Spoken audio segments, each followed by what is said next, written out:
Comment se faire remarquer et ne plus jamais passer inaperçu? Bonjour à tous, je suis Charline Caron, consultante en images, experte en première impression et en prise de parole en public. Et aujourd'hui, comme d'habitude sur cette chaîne, je vais vous donner mes meilleurs conseils. Avant de continuer, je vous invite à vous abonner à la chaîne. Cliquez bien pour vous abonner et recevoir tous mes conseils. Cliquez aussi sur la cloche de notification pour être notifié dès que je sors une nouvelle vidéo.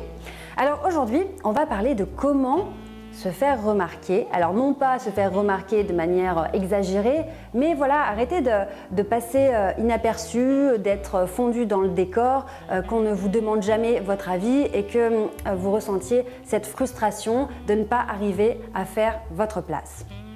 Vous le savez, j'adore étudier la première impression et savoir ce qui se passe, pourquoi certaines personnes sont tellement inspirantes, charismatiques et pourquoi d'autres personnes ne se font jamais remarquer et n'arrivent pas comme ça à créer cet effet magique.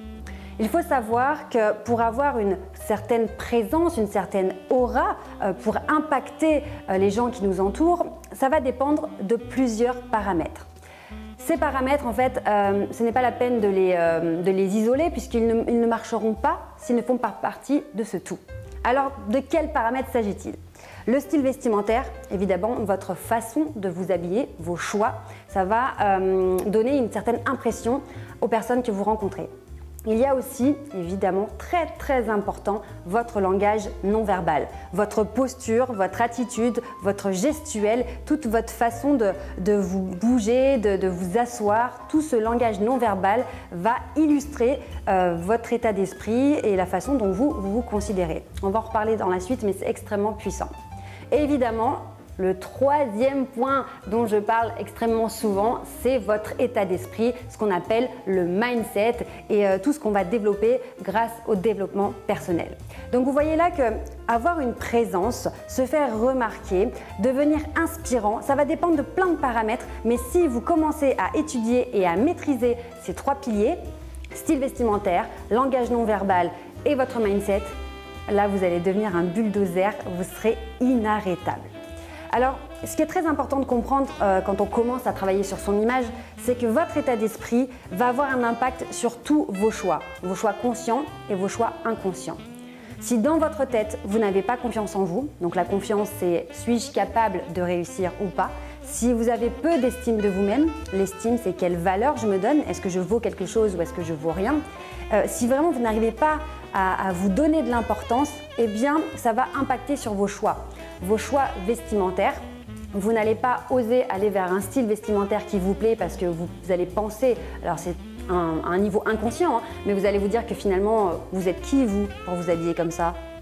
Est-ce que vous méritez vraiment d'avoir ce style vestimentaire un petit peu plus poussé, un petit peu plus affûté, un petit peu plus stylé? Vous êtes qui vous pour vous habiller un peu plus à la mode? Voilà, dès qu'on a un déficit d'estime de soi et de confiance en soi, on va avoir du mal à oser aller vers ce qui nous attire, ce qu'on aime chez les autres. On va toujours se dire que chez les autres ça marche super bien, c'est super beau, mais sur nous non, parce qu'on va se dévaloriser. Donc votre état d'esprit va impacter sur vos choix vestimentaires.